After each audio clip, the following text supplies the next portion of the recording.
The late Queen's sense of discretion was impeccable, without sin, even in the face of potential gossip. It was a defining feature of her reign and a reflection of her deep understanding of the role of the British monarch, her ability to maintain poised behaviour despite the many opportunities that were offered to indulge in gossip or public commentary. And maybe so there are four main reasons why she had this position, and it remains to be seen whether or not this idea of that level of detached behaviour is passed on to her successors. One is her sense of duty, the principle of dignity and restraint, and she believed that the monarch should be above the fray of everyday politics and personal drama.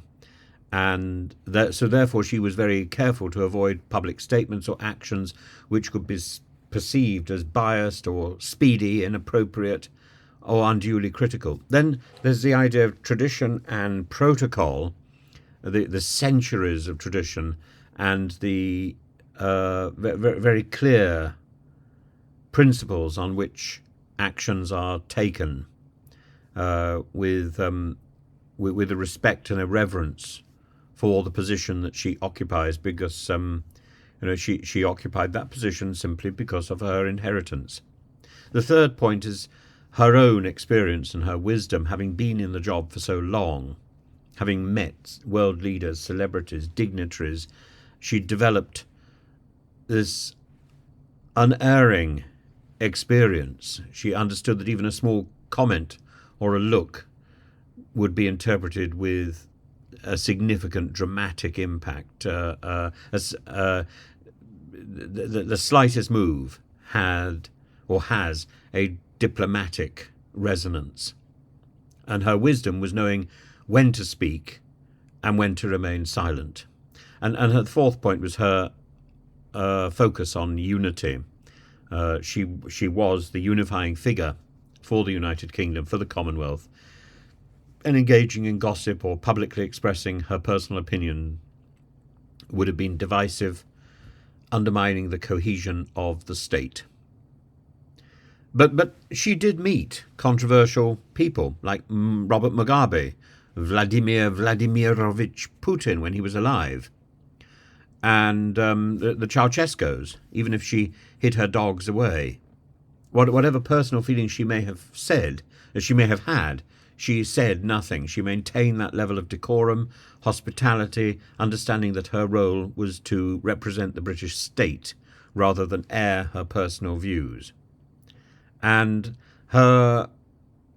she maintained the same detachment in handling family scandals. Now, maybe that wasn't the right thing to do, particularly the marital troubles of Prince Andrew, the King, her husband's infidelities or alleged infidelities, and so on. She didn't comment on these issues, which probably prevented them escalating in media frenzy and speculation.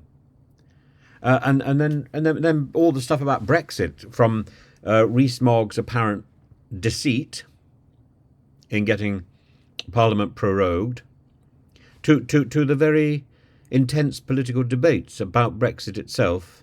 There were reports and speculation about her private opinions, but she maintained strict neutrality, offering only general statements. And similarly about Scotland, people speculate, and there were hints.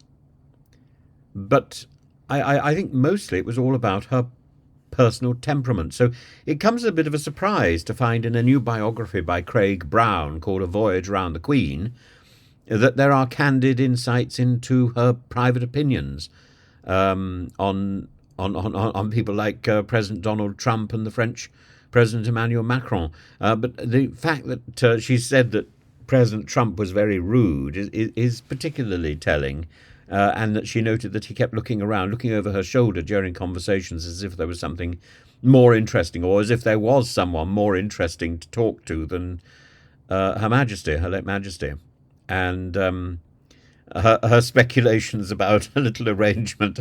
It's entertaining. It's entertaining, but uh, I I th- I think it would be very hard to pin down that sort of gossip to a very precise thing that Her late Majesty said.